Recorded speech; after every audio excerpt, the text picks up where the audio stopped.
अस्सलाम वालेकुम रहमतुल्लाहि वबरकातुहू। हमने इन्वेंट्री का चैप्टर शुरू कर रखा है और गुज़श्ता रोज हमने ये डिस्कस किया था कि इन्वेंट्री की फाइनेंशियल स्टेटमेंट में प्रेजेंटेशन किस नंबर पे होती है। उसका असूल हमने पढ़ा, वो lower of cost and NRV है। कॉस्ट और एनआरवी में से जो छोटा नंबर है उसको बेस बनाया जाता है। NRV estimated selling price less cost to complete and cost to sell होती है। और हमने ये भी पढ़ा कि एनआरवी को आइटम बाय आइटम बेसिस पे अप्लाई किया जाता है। एक जैसी आइटम्स हो तो उन पे इकट्ठी एनआरवी निकाली जा सकती है, मगर अगर आइटम्स मुख्तलिफ नौइयत की हों तो फिर उस पर अलग अलग cost and NRV whichever is lower apply किया जाएगा। इसके अलावा हमने ये भी डिस्कस किया कि कॉस्ट ऑफ इन्वेंट्री में क्या होता है, जिसमें हमने कहा कि उसकी परचेज प्राइस होती है, उस पर नॉन रिफंडेबल टैक्सेस होते हैं और तमाम डायरेक्ट एक्सपेंसेस जो कि उसको लाने और यहाँ तक कि वो रेडी फॉर सेल हो जाए करने तक जो खर्चे लग रहे होते हैं वो उसकी कॉस्ट का हिस्सा बन जाते हैं। अलबत्ता ऐसी कॉस्ट जो एबनॉर्मल वेस्ट हों, एबनॉर्मल लॉसेज हों या एडमिनिस्ट्रेटिव नेचर की हों, मार्केटिंग की नेचर की हों, उनको एसेट में जमा नहीं किया जाता, कॉस्ट ऑफ इन्वेंट्री में जमा नहीं किया जाता। सेलिंग कॉस्ट नहीं करेंगे, सिर्फ उसको खरीदने और फिर वो तमाम खर्चे जो उसको अपने पास लाने और रेडी फॉर सेल करने तक के खर्च हुए वो ले। सेलिंग की कॉस्ट तो बाद की कॉस्ट है ना, वो रेडी फॉर सेल होगा तो फिर आगे सेलिंग कॉस्ट लगेगी। तो सेलिंग कॉस्ट का कोई ताल्लुक नहीं है मैन्युफैक्चरिंग कॉस्ट के साथ। इससे मुतल्लिक फिर मैंने कुछ क्वेश्चंस भी आपको सेंड किए थे कि वो आप cost and NRV whichever is lower का कंपैरिजन कर लीजिए। वो कहाँ से कहाँ तक थे, यहाँ से थे मेरा ख्याल है। तो ये हो गया था। इसकी एक छोटी सी एग्जांपल देखते हैं। HM has following products in hand as at 31 December 2001। The relevant information is as follows. Product A B C D E है। इसकी कॉस्ट है 1 लाख, 2 लाख, 70, 8, 30, 6, 90, 5 लाख। और आगे फिर एस्टिमेटेड सेलिंग प्राइस दी हुई है 20% मार्कअप के साथ, और कहीं 15% मार्जिन है, 25% मार्कअप है, 30% मार्कअप है, 50% मार्जिन है। तो याद होगा मेथड में मार्कअप और मार्जिन की वर्किंग्स आप लोग ऑलरेडी सीख चुके हैं, तो ये उसी की बुनियाद पे किया जाएगा। फिर आगे उसने कहा एस्टिमेटेड सेलिंग कॉस्ट भी है। हमें मालूम है कि एनआरवी निकालने के लिए हमें एस्टिमेटेड सेलिंग प्राइस में से एस्टिमेटेड सेलिंग कॉस्ट माइनस करनी होती है, और फिर कॉस्ट टू कंप्लीट अगर कोई हो तो वो भी माइनस करनी होती है, और फिर जो रिजल्ट निकलता है वो एनआरवी आ जाती है। तो बेसिकली हम क्या करेंगे, हम एस्टिमेटेड सेलिंग प्राइस निकालेंगे, उसमें से एस्टिमेटेड सेलिंग कॉस्ट माइनस कर देंगे, और एस्टिमेटेड कॉस्ट टू कंप्लीट वो भी माइनस कर देंगे। उसके बाद आगे एक चीज आ रही है, ratio of credit sales based on past experience. ये बता रहा है कि हम क्रेडिट उधार पे कितनी चीजें बेचते हैं, यानी 60% चीजें उधार पे बेचते हैं, 40% कैश पे बेचते हैं, 40% उधार पे बेचते हैं, 60% कैश पे बेचते हैं, 20% उधार है और 80% कैश है। इससे क्या इम्पैक्ट आ रहा है, इससे आगे है कि फिर हमें जब चीज उधार पे बेचते हैं तो फिर पैसे रिकवर करने के लिए रिकवरी की कॉस्ट लगानी पड़ती है। वो 1% या ऑफ 2% ऑफ द कॉस्ट दे रखी है, और फिर आगे बैड डेट का भी एस्टिमेट दे दिया है कि भाई इतने पैसे डूबने का भी खदशा होता है। अब ये सारी बात से हमने ये तय करना है कि एनआरवी निकालने के लिए कौन सी चीजें रेलेवेंट हैं और कौन सी चीजें इररेलेवेंट हैं। तो हमें मालूम है कि एनआरवी का फार्मूले में बैड डेट का कोई रोल नहीं है, इसका मतलब है कि हम इसको इग्नोर कर देंगे। इसी तरह रिकवरी की जो कॉस्ट है इसका एनआरवी में कोई रोल नहीं है। एनआरवी में तो हमें ये कहा गया कि हमने कॉस्ट टू कंप्लीट लेनी है और कॉस्ट टू सेल लेनी है, तो रिकवरी से कोई ताल्लुक नहीं है। जाहिर है उधार सेल से इसका कोई ताल्लुक नहीं है। तो ये पीछे हमारे पास जो रेलेवेंट इन्फॉर्मेशन है वो ये है कि हम एस्टिमेटेड सेल प्राइस निकालेंगे, उसमें से कॉस्ट टू सेल माइनस कर देंगे, कॉस्ट टू कंप्लीट माइनस कर देंगे, तो एनआरवी निकलेगी। उस एनआरवी को इस कॉस्ट से कंपेयर करेंगे तो विच एवरेज लोअर करते चले जाएंगे और हमारे पास नंबर्स आ जाएंगे। एक नंबर में हल कर देता हूँ। 1 लाख की ये 1 लाख की कॉस्ट है, 20% मार्कअप है, मार्कअप ऑन कॉस्ट होता है, तो 1 लाख की कॉस्ट का 20% जमा किया तो 1,20,000 हमारा सेल प्राइस निकल आई। अब सेल प्राइस का सेलिंग कॉस्ट है, तो 1,20,000 का 5% 6,000 निकल आया। इसी तरह cost to complete 15% of the cost है, तो 1,00,000 कॉस्ट है, उसका 15% 15,000। तो ये एस्टिमेटेड सेलिंग प्राइस है, इसमें से कॉस्ट टू सेल माइनस कर दी, इसमें कॉस्ट टू कंप्लीट माइनस कर दी, तो हमारे पास एनआरवी निकल आई। क्या निकली? 1,20,000 Nafi 6 Nafi 15 99,000।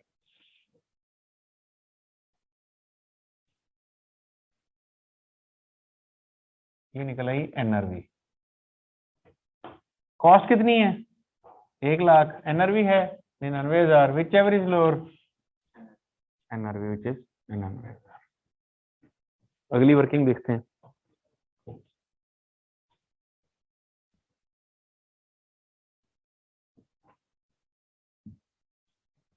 Okay next, 2,70,000 cost है और 15% मार्जिन है। हमें मालूम है मार्जिन ऑन सेल प्राइस होता है, तो अगर मैं cost plus profit is equal to cell, तो मार्जिन है 15%, यानी प्रॉफिट है 15%। किसका? सेल का। तो सेल 100% हो जाएगी, तो कॉस्ट कितनी हो जाएगी? 85 हो जाएगी। इसका मतलब हुआ कि ये जो 2,70,000 की कॉस्ट है, ये दरअसल 85% है। तो हमें क्या चाहिए? 100% चाहिए। तो हमने 2,70,000 को 100/85 कर दिया। नॉर्मल जवाब क्या आया?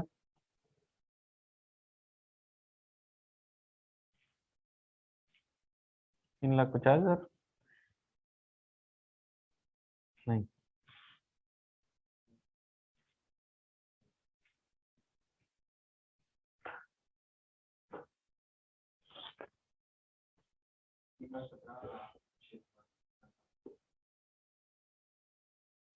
ये हमारी एस्टिमेटेड सेल प्राइस निकल आई 3,17,047। आई होप कि ये ठीक ही निकाली होगी। 3,17,647। अब 3% of the sale price is the cost to cell, तो 3,17,647 का 3% ले लें,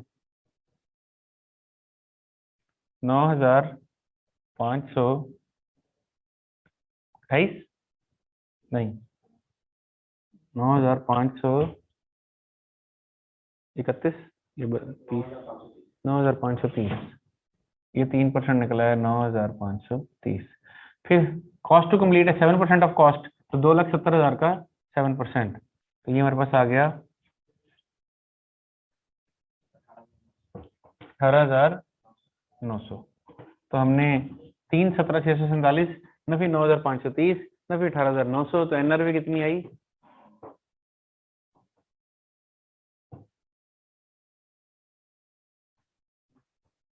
जी 2,90,000 तकरीबन, या 2,88,000।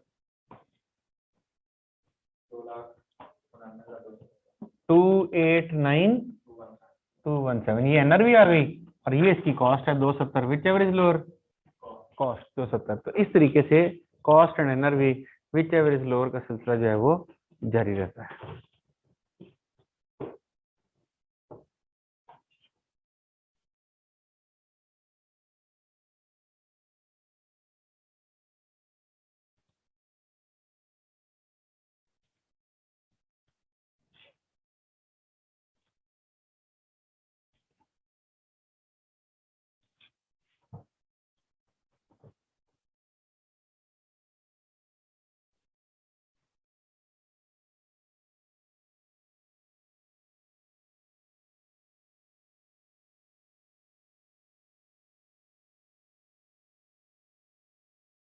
जी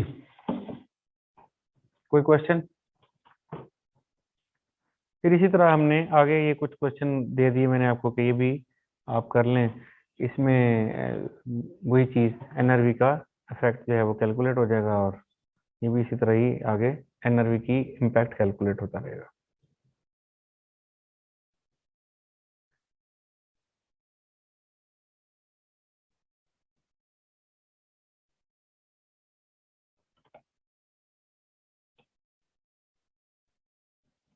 एनआरवी के बारे में एक इंटरेस्टिंग बात आपको मालूम होनी चाहिए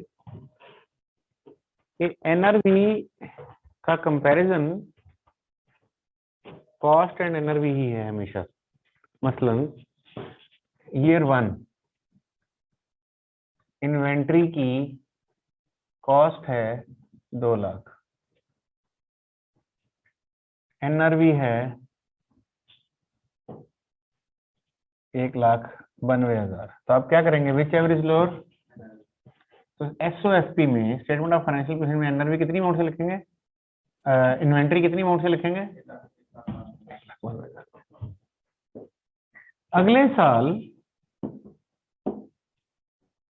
फिर यही इन्वेंट्री आपके पास पड़ी हुई है,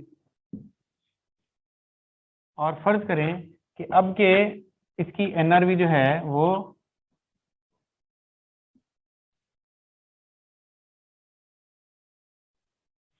1,95,000 हो गई है।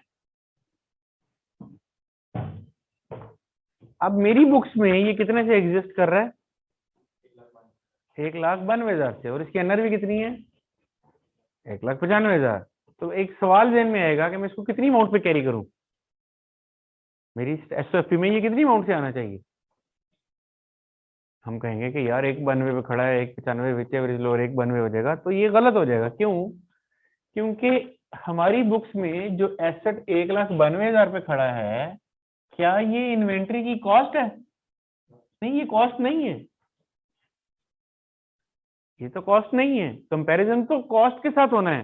तो हालांकि हमारी बुक्स में जो book value of an inventory आ रही है, बुक वैल्यू ऑफ इन्वेंट्री, वो है 1,92,000, लेकिन उसकी कॉस्ट कितनी है? वो तो 2 लाख ही थी, जिसको हमने विच एवरेज लोअर करके 1,92 कर दिया था। आज जब मैं अगले साल कंपैरिजन करूंगा, फिर कॉस्ट के साथ करूंगा,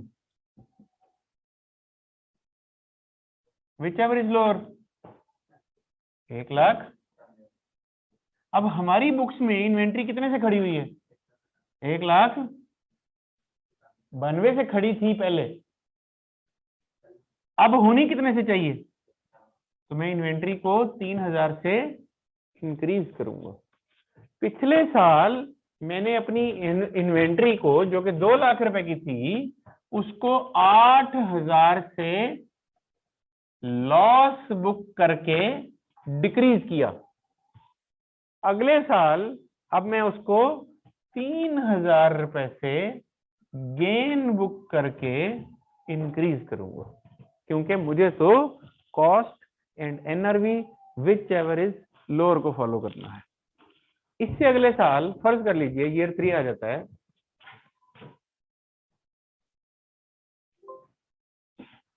ईयर 3 में फर्ज कर लीजिए कि आज इसकी जो एनआरवी है, फर्ज करें सौदा अभी भी नहीं बिका, अभी भी पड़ा हुआ है, और इसकी एनआरवी जो है वो 2,15,000 हो जाती है।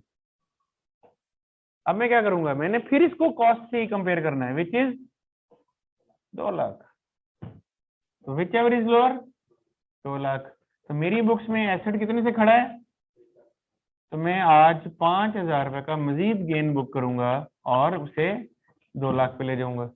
इससे ऊपर नहीं ले जा सकता। क्यों? क्योंकि asset can not go above it's cost, it can go down but it can't go up, लिहाजा ये इस पे आ जाए। तो इस तरह से ये ज़हन में रहे कि ये जो एनआरवी एनालिसिस है, ये हमेशा कॉस्ट के ऊपर अप्लाई होता है, बुक वैल्यू के ऊपर अप्लाई नहीं होता।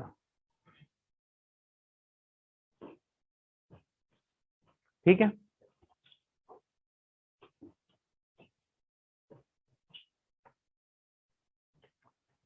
इसके बाद बात आ जाती है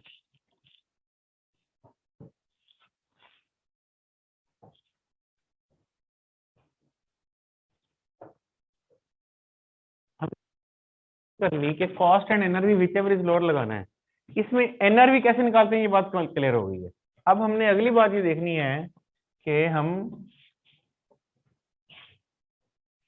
कॉस्ट कैसे निकालते हैं। अब जो मौजूद ज़ेरे बहस आ रहा है वो ये है कि कॉस्ट ऑफ इन्वेंट्री कैसे निकाली जाती है।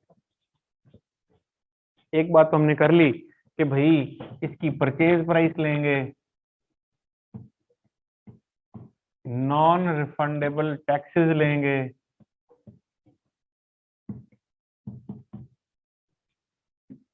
ट्रांसपोर्ट के खर्चे यानी इसको लाने के खर्चे लेंगे, ट्रांजिट की इंश्योरेंस लेंगे, रास्ते की इंश्योरेंस यानी वो लेंगे, लोडिंग अनलोडिंग लेंगे, वो ट्रांसपोर्टेशन।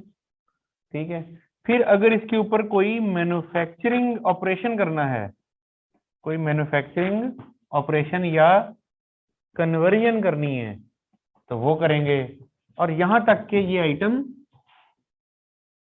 रेडी फॉर सेल हो जाएगी, तो ये सारे खर्चे इसमें जमा होंगे। ये है कॉस्ट ऑफ इन्वेंट्री। यहां तक बात क्लियर है। प्रॉब्लम तब पैदा होता है कि जब आप चीज एक एक करके नहीं लाते, आप बल्क में ले आते हैं। मसलन आपने 1000 कुर्सियां मंगा ली, फर्ज करें वो 1000 कुर्सियां जो आपने मंगाई वो 4000 रुपए फी कुर्सी के हिसाब से मिल गई, आप ले आए, उस पर सारा कुछ खर्चा किया और आपके पास गोदाम में पहुंच गई, रेडी फॉर सेल हो गई। 2 हफ्ते ठहर के आपने फिर 2000 कुर्सियां मंगा ली, अब के वो आपको 4000 की नहीं मिली, अब के वो आपको 4100 की मिली। फिर महीना ठहर के आपने 1000 कुर्सी मंगा ली, अब के वो आपको 3900 की मिल गई है। अब मेरे गोदाम में तो मुख्तलिफ रेटों वाला माल पड़ा हुआ है, उसमें से कोई माल बिक गया, तो सवाल है कि जो बचा हुआ पड़ा माल है ये कौन से रेट वाला है?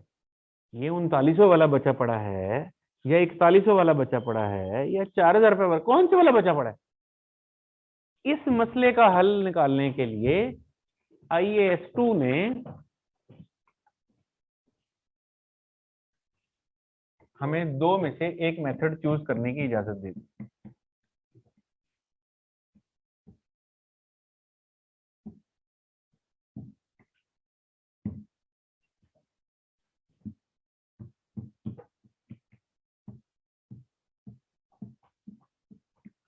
उसने कहा भाई कॉस्ट का फार्मूला तुम या FIFO लगा दो या वेटेड एवरेज लगा दो। FIFO का मतलब है फर्स्ट इन फर्स्ट आउट, और वेटेड एवरेज का मतलब है वेटेड एवरेज को बाज औकात ऐसे भी लिखते हैं, वैको, वेटेड एवरेज कॉस्ट।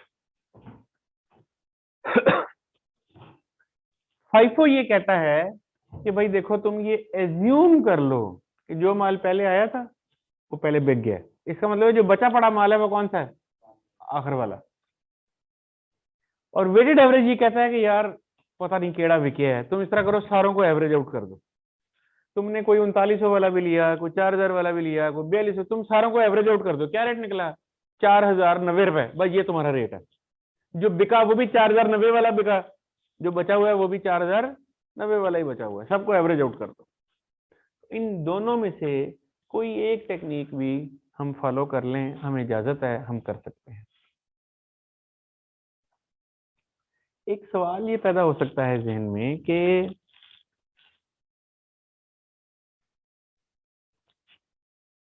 क्या जो चीजें मैं खरीदता बेचता हूं उसकी फिजिकल मूवमेंट भी मुझे ऐसे करनी पड़ेगी?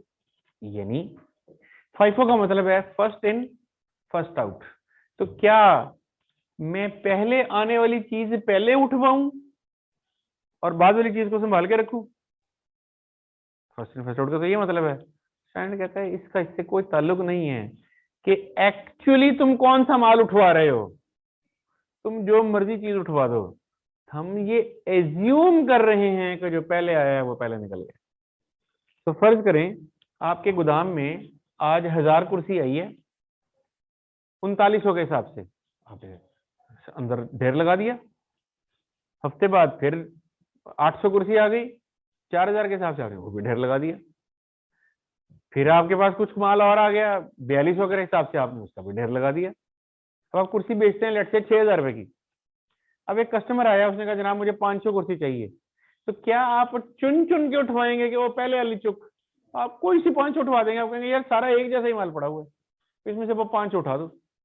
वो पहले वाली है, बाद वाली है, बीच वाली है, डजेंट मैटर, बस आप उसमें से कोई सी 5 उठवा देंगे। स्टैंडर्ड कहता है हम ये एज्यूम करेंगे कि ये जो आपने उठवाई है ये पहले वाली थी, फर्स्ट इन, और हम ये एज्यूम करेंगे कि जो बच गया है वो आखिर वाला माल बच गया, बस इसके बरस वेटेड एवरेज होगा तो हम ये एज्यूम कर लेंगे कि ये सब एवरेज हो गए, यानी वो जो 3900 वाली कुर्सियां आई थी और वो जो 4000 वाली आई थी और वो जो 4200 वाली थी, उन सबका एक एवरेज रेट निकाल देंगे और हम कहेंगे यार इन सारी कुर्सियों का ये एक रेट है एवरेज, अब जो मर्जी उठवा दें ये एक ही रेट है एवरेज, तो ये वेटेड एवरेज हो जाएगा। तो इस तरह से कॉस्ट निकाली जाती है।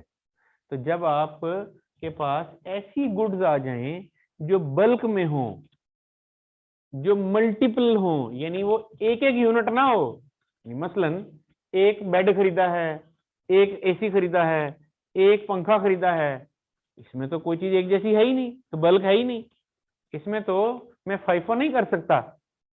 अगर एक कस्टमर आया है और उसने आके मुझसे पंखा खरीदा है तो मैं ये थोड़ी कह सकता हूँ कि यार पहले तो एसी आया था तो मैं ये अज्यूम करूंगा कि एसी बिक गया है, यहाँ फाइफो नहीं लग सकता, क्यों, चीजें ही अलग अलग है।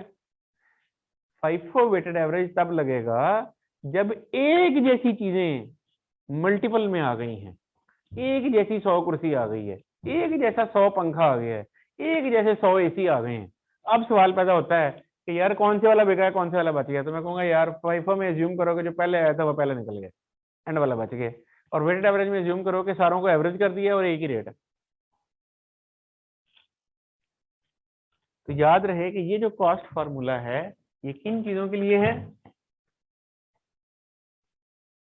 ये इंटरचेंजेबल गुड्स के लिए है। इंटरचेंजेबल गुड्स कौन सी होती हैं, एक जैसी, ये एक जैसी चीजों के लिए है, ये उन चीजों के लिए नहीं है जो डिस्टिंक्ट हैं, जो अलग अलग हैं।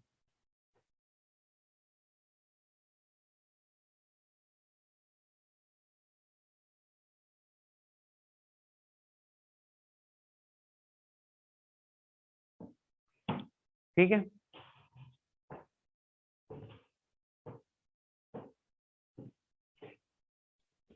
आइए इसकी कुछ एग्जांपल्स देखते हैं।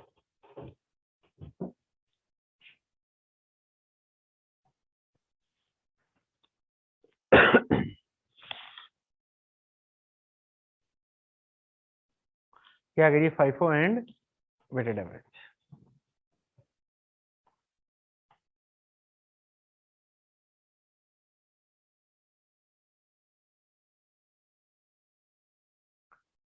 मसलन ये गुड्स हैं, ओपनिंग में हमारे पास साल के शुरू में पहले से 20,000 यूनिट पड़े, एक यूनिट 11 रुपए का था, 2,20,000 रुपए। फिर हमने 15 जनवरी को 11,000 यूनिट और खरीद लिए, फिर 21 अप्रैल को खरीद लिए, फिर 7 जुलाई को खरीद लिए, फिर 8 नवंबर को खरीद लिए। कोई 12 रुपए पे खरीदा, कोई 13 पे खरीदा, कोई 14 पे खरीदा, कोई 15 पे खरीदा। तो 11 और 8 19 और 7 26 और 14 40,000। तो 40,000 आपने खरीदे हैं, 20,000 आपके पास पहले से भी थे, तो कुल कितने हो गए, 60,000। 5,44,000 आपकी परचेज है, 2,20,000 आपकी ओपनिंग है, तो कुल कितना हो गया, 7,64,000। अब ये माल आपके पास है टोटल। अब इसमें से कुछ आपने बेच दिए, फर्ज करें कि आपने 47,000 लीटर सोल्ड, वो बेच दिए, तो बताइए क्लोजिंग इन्वेंट्री कितनी बची होगी, कितनी बची होगी, देखो टोटल यूनिट कितने हैं मेरे पास, 60 में से बेच कितने दिए, तो पीछे बचे कितने, तो 13,000 मेरे पास साल के आखिर में यूनिट बच गए हैं। अब सवाल ये है कि ये कौन से वाले बच गए हैं, तो फाइफो में मैं एज्यूम कर रहा हूं कि पहले वाले बिक गए हैं और ये आखिर वाले बचे हुए हैं। तो सबसे आखिरी परचेज कितने यूनिट की है, तो 14,000 की है, और ये 13,000 बच गए हैं, तो इसी में से ही बचे होंगे। वो कितना रेट है, 15 रुपए, तो मैं कहूंगा 13,000 जरा 15, और मेरे पास इन्वेंट्री की कॉस्ट निकल आएगी फाइफो मेथड। अच्छा, हो सकता है कि हमारे पास इन्वेंट्री 13,000 के बजाय लेट से 18,000 की बची होती, फिर मैं कहता अच्छा सबसे आखिर वाले 14,000 में से बच गए हैं और इस ऊपर वाले में से 4,000 बच गए हैं, तो 4,000 को 14 रुपए का रेट लगा देता और 14,000 को, तो मेरे पास इन्वेंट्री की जवाब निकला था। तो इस तरह से फाइफो मेथड से कॉस्ट ऑफ इन्वेंट्री निकल आती है। ये अब हमने कॉस्ट निकालना सीखी है कि कॉस्ट कैसे निकालते हैं। ठीक है, कॉस्ट ऐसे निकाली जाती है।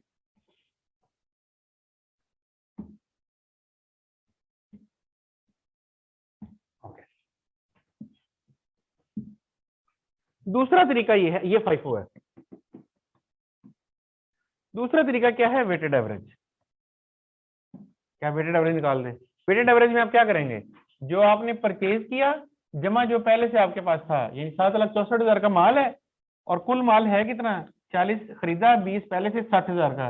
इसका मतलब है 7,64,000 रुपए के 60,000 यूनिट है। तो एक यूनिट एवरेज कितने का हुआ? 7,64,000 तकसीम 60,000। क्या जवाब है?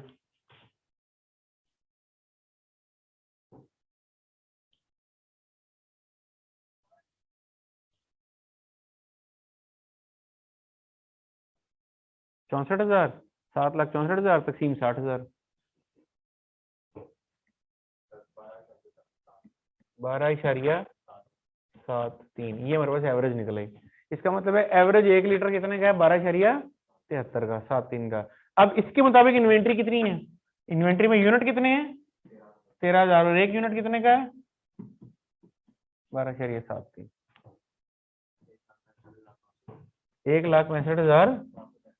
1,65,533।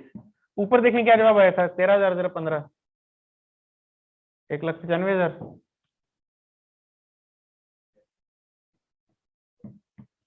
अब आप गौर करें, दोनों मेथड्स में cost of inventory different I है। आनी भी डिफरेंट चाहिए थी। एक में आपने कुछ और रिज्यूम किया, दूसरे में कुछ और रिज्यूम किया है। स्टैंडर्ड कहता है मुझे दोनों कबूल हैं, तुम मेथड FIFO लगा दो या वेटेड एवरेज लगा दो, मुझे कोई फर्क नहीं पड़ता। लेकिन जो भी मेथड लगाओ कंसिस्टेंटली फॉलो करो। अगर FIFO लगाओगे तो अब फिर हर साल FIFO ही चलेगा। ये नहीं है कि किसी साल FIFO होगा, किसी साल वेटेड एवरेज होगा। ये नहीं है कि तुम देखो किधर से ठीक आ रहा है जो वो लगा, नहीं, ऐसे नहीं करना।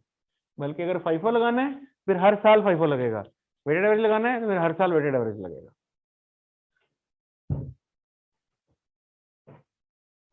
This is it. This is how FIFO and weighted average is applied. देखिए, आमतौर पे तो इन्फ्लेटिंग इकोनॉमी होती है, आमतौर पे इन्फ्लेशन ही हो रही होती है, तो इन्फ्लेशन ही होगी। दोनों होते हैं, हर कंपनी अपने हिसाब से तय करती है कि उसको कौन सा मेथड सूट करता है। स्टैंडर्ड की नजर से दोनों ही ठीक है। बाज़ औक़ात कुछ चीजें ऐसी होती हैं जहां FIFO लग ही नहीं पाता, फिर वहां वेटेड एवरेज इस्तेमाल किया जाता है। मिसाल के तौर पे वर्क इन प्रोसेस की कॉस्ट निकालनी है, वर्क इन प्रोसेस की, तो मोस्ट प्रोबेबली आप क्या करेंगे? वेटेड एवरेज करेंगे। तो वर्क इन प्रोसेस कोई अलग से डिस्टिंग्विश्ड नहीं है। यानी मिसाल के तौर पे फर्ज करें एक ऑयल रिफाइनरी है, बल्कि एक गैस पाइपलाइन है, वो गैस भेज रही है आपको, आप कोई कट ऑफ नहीं लगा सकते कि ये वो गैस है जो कल आई थी और ये वो गैस है जो आज आई थी, और वो तो एक कॉन्टिन्यूस प्रोसेस में वो चली जा रही है। फिर आप क्या करें? हम अच्छा यार एवरेज आउट करो, ठीक है। लेकिन अगर आप उसको कट ऑफ कर सकते हैं, अगर आप अलग अलग आइडेंटिफाई कर सकते हैं, फिर FIFO भी लगा सकते हैं। तो कंपनी अपने बिजनेस के हिसाब से खुद तय करेगी कि मुझे FIFO लगाना है या मुझे वेटेड एवरेज लगाना है। जो भी लगाना है वो कंसिस्टेंटली लगाना है।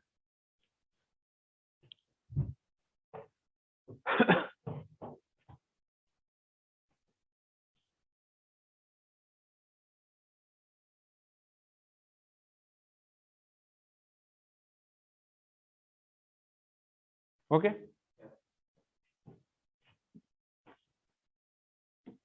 ये आगे सोल्ड आ रहे हैं कि 48,000 यूनिट सेल करती है, तो वो ये जितने की भी सेल किए हैं ये हमारा ताल्लुक नहीं है। देखिए उसने कितने के सेल किए हैं? 15 रुपए के, 16 रुपए के, ये तो उसकी सेल प्राइस है, इससे हमारा कोई ताल्लुक नहीं है, क्योंकि हम तो कॉस्ट निकाल रहे हैं।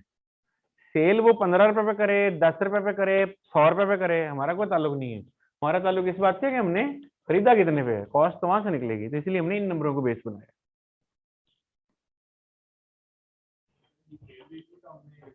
नहीं, सेल सेल के अकाउंट में जाएगी, ठीक है।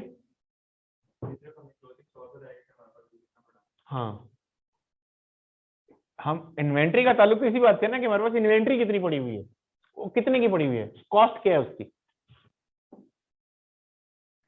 इसका सोल्यूशन उन्होंने और तरह से किया है, जैसे मैंने करवाया, सिंपल आप ऐसे कर दीजिए। फिर ये वेटेड एवरेज आ गई, वही 764 तकसीम 60,000 कर दिया और ये आ गया।